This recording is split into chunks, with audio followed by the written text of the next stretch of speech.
తీగలాగితే కొండ కదిలిన చందంగా పోలీసు కస్టడీలో ఏఎస్ఐ కుమారుడు వెంకటనాయుడు బృందాన్ని విచారిస్తున్న అధికారులు విస్తుపోయే వాస్తవాలను వెలికితీస్తున్నారు.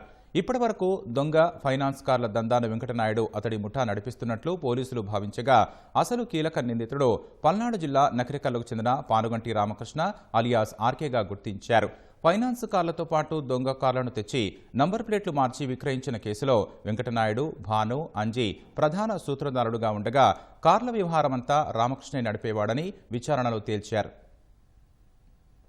పల్నాడు జిల్లా చిలకలూరిపేట వద్ద రోడ్డు ప్రమాదంలో 5గురు విద్యార్థుల మృతికి కారణమైన కేసులో నిందితులుగా ఉన్న ఏఎస్ఐ కుమారుడు వెంకటనాయుడితో పాటు మరో 4గురిని కస్టడీలో పోలీసులు విచారిస్తున్నారు. వెంకటనాయుడు బృందం చేసిన దొంగ ఫైనాన్స్ కార్ల దందాపై దృష్టి సారించిన పోలీసులు మరో 2 నిందితులైన అంజీ, భానుప్రకాష్లను సైతం అరెస్టు చేసి ప్రశ్నిస్తున్నారు. నిందితుల నుంచి విచారణలో పోలీసులు కీలకాంశాలు రాబట్టినట్లు తెలుస్తోంది. ఇప్పటి వరకు వెంకటనాయుడు బృందం విక్రయించిన 22 దొంగ ఫైనాన్స్ కార్లను స్వాధీనం చేసుకున్నారు.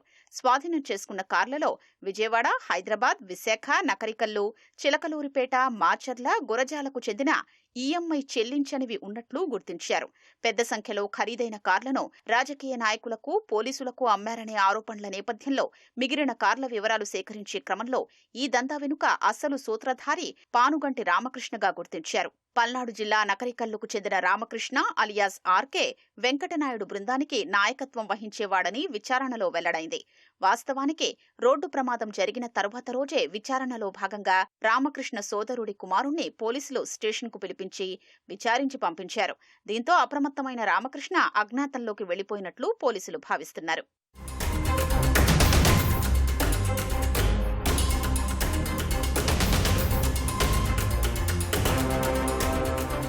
కార్ల దందాలో ప్రధాన సూత్రధారైన రామకృష్ణ మాజీ మంత్రి, వైసీపీ నేత అంబటి రాంబాబుకు సన్నిహితంగా ఉండేవాడు.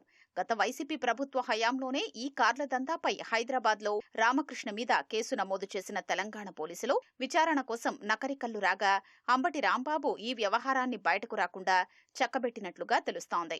వైసీపీ అధికారంలో ఉన్నప్పుడు ఆ పార్టీ నేతలతో సన్నిహితంగా ఉన్న రామకృష్ణ ప్రస్తుతం అధికార పార్టీ నేతలతో సత్సంబంధాలు కొనసాగిస్తూ ఓ పార్టీలో చెలామణి అవుతున్నాడు.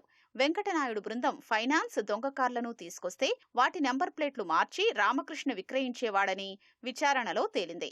పిడుగురాళ్ల సమీపంలోని కొండమూడు వద్ద ఉన్న గెస్ట్ హౌస్ కేంద్రంగా వీరి అక్రమాలు, కార్ల దందా నడిచిందని పోలీసులు గుర్తించారు.